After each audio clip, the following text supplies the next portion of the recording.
Militão, 4 milhões por mês. 4 milhões, Militão.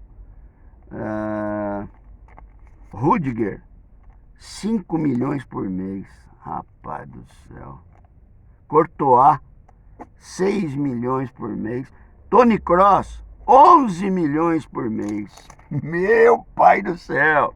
E meus filhos não quiseram ser jogador de futebol. Pelo menos que os netos queiram ser. Porque eu vou falar pra vocês uma coisa, hein? Pelo amor de Deus. Vocês sabem que eu tava assistindo a final da Champions, como vocês também, é claro, no último sábado, e olhando aquele universo todo maravilhoso, primoroso, né? A gente, logicamente, gosta do futebol raiz, mas a gente sabe, né, o quanto é legal esse futebol organizado, bonito, torcedor, né? Aquela festa toda, aquela pompa toda, imagens de tudo quanto é lugar. Isso é bonito, né? Tudo bem que o futebol elitizou, né?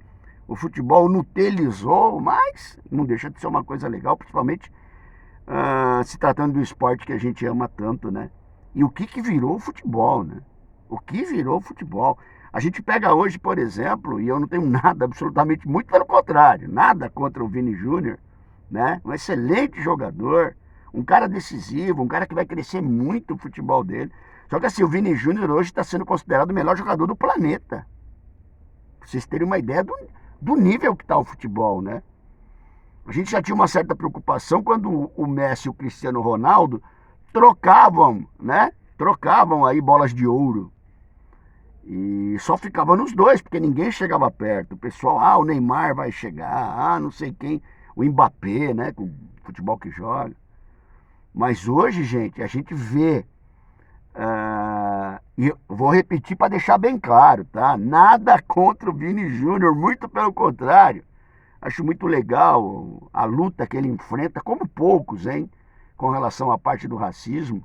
Me parece uma cruzada de um cara só, né? Porque ele sobra tudo para ele, a pressão é em cima dele, os xingamentos são em cima dele. Por quê? Porque ele colocou a cara dele à tapa, ele resolveu enfrentar com muita coragem e tem a minha admiração por isso. Mas o futebol que ele joga, né? Que é um excelente futebol. Agora eu vou falar uma coisa pra vocês, só pra polemizar um pouco. O Zé Sérgio jogava 10 vezes mais que ele. Rony Altieri, São Paulo, raiz na área. Tava vendo alguns lances de seleções também, né? E como caiu o nível das seleções. Você vê a seleção da Holanda, Jesus amado. Eu que vi Cruyff, Neskens, Rapp, né? Van Basten, depois a outra geração, Van Basten, Gullit, né? Rijkaard.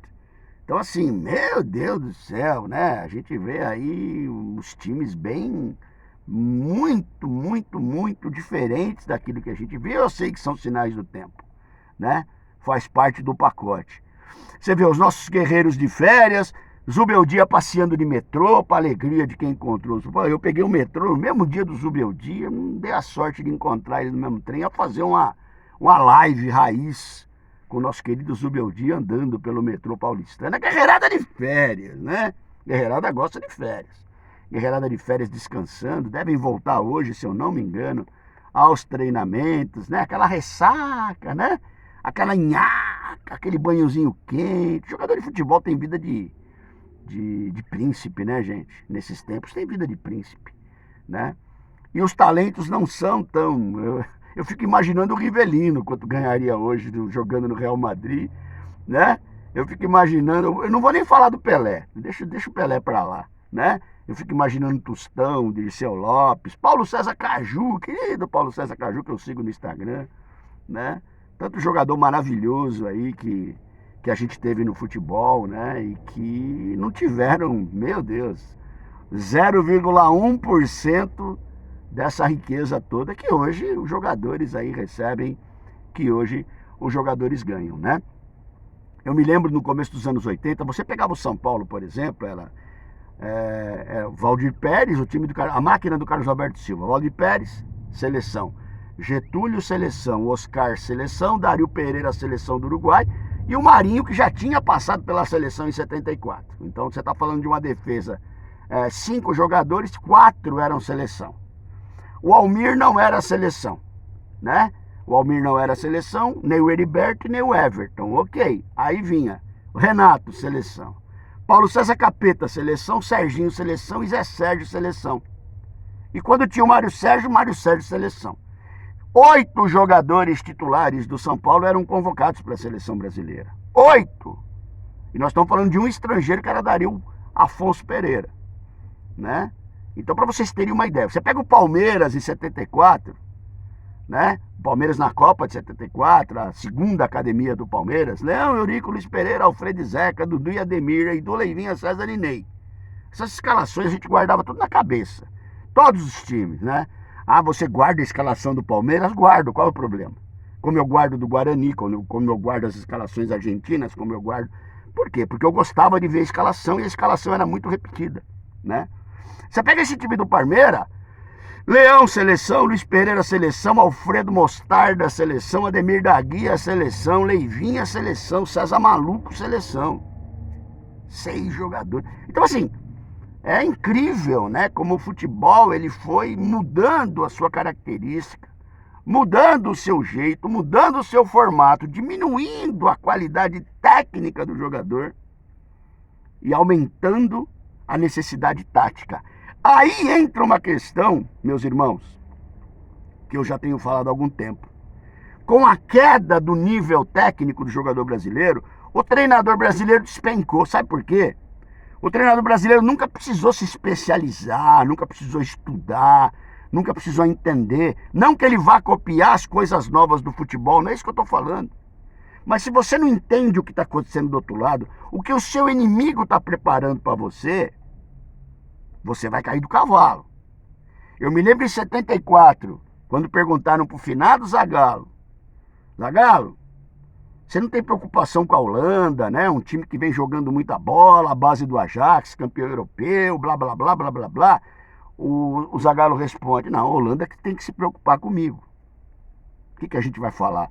Tomou 2-0 na cabeça, né? E a Holanda vai para a final e o Brasil vai disputar terceiro e quarto. Então, assim, a gente tem que entender. O treinador brasileiro, ele vivia do quê? Espera um pouquinho. Eu boto lá meu time em campo. O Garrincha não vai resolver uma partida? Vai. O Jairzinho não vai resolver uma partida? Vai. Toninho Guerreiro não vai resolver o jogo? Vai. E o Gerson Canhota? Vai. E o Rivelino? Vai. Né? Oscar e Dario não vão garantir a nossa defesa? Vão.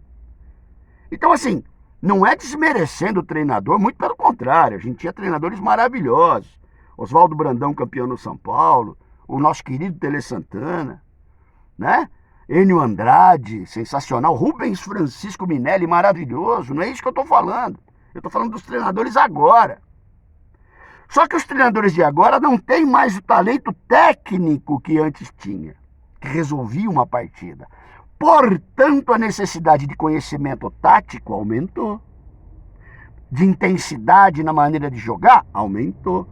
Se o treinador desconhece esse formato, ele vai perder espaço para os treinadores que sempre trabalharam com isso, porque não tinham a qualidade técnica para trabalhar. Como é que os países europeus, o futebol europeu, começou a tentar combater o futebol sul-americano, principalmente o brasileiro, o melhor futebol do mundo? Taticamente, porque ele não tinha competência técnica. Então, taticamente, ele teve que evoluir para tentar diminuir a distância que tinha desse futebol para esse futebol, com esse daqui, com a riqueza técnica, que abundava. Olha que bonito isso daí. O meu irmão Anselmo Mesquita vai gostar desse termo, lá do manicômio. Mas, enfim. E aí, senhores, hoje, você vê, Zubeldia, o treinador lá do Internacional, o treinador do Atlético Mineiro, né? O treinador do Fortaleza, tudo argentino. Aí pega a portuguesada também. Chegou um português interessante aí no Vasco, com chapeuzinho, barba branca. Parece o Tintim lá, aquele amigo do Tintim, né? Que o Tintim vive correndo atrás dele lá pra salvar ele. O pessoal que é mais novo aí não vai saber quem é o Tintim também. Mas, enfim, o futebol mudou muito, né, meus irmãos? Eu queria aproveitar essa fase aí de férias da guerreirada, né? De férias do Zuba passeando de metrô. Que beleza, que fase, hein, Zuba? E para colocar esse assunto, falar um pouquinho sobre isso e acender uma vela. Quem sabe meu neto não vira um jogador aí do Manchester United e dá tempo ainda de eu ir para Inglaterra lá ver meu neto jogar. Quem sabe, né? Porque eu vou falar uma coisa para você, que esses salários todos aí, rapaz do céu, hein? Tem umas 10 gerações para frente que vão viver disso. Enquanto isso eu vou contando aqui: Tony Kroos, 11 milhões, Militão, 4 milhões, Ronel Thierry, São Paulo, Raiz na área, tamo junto.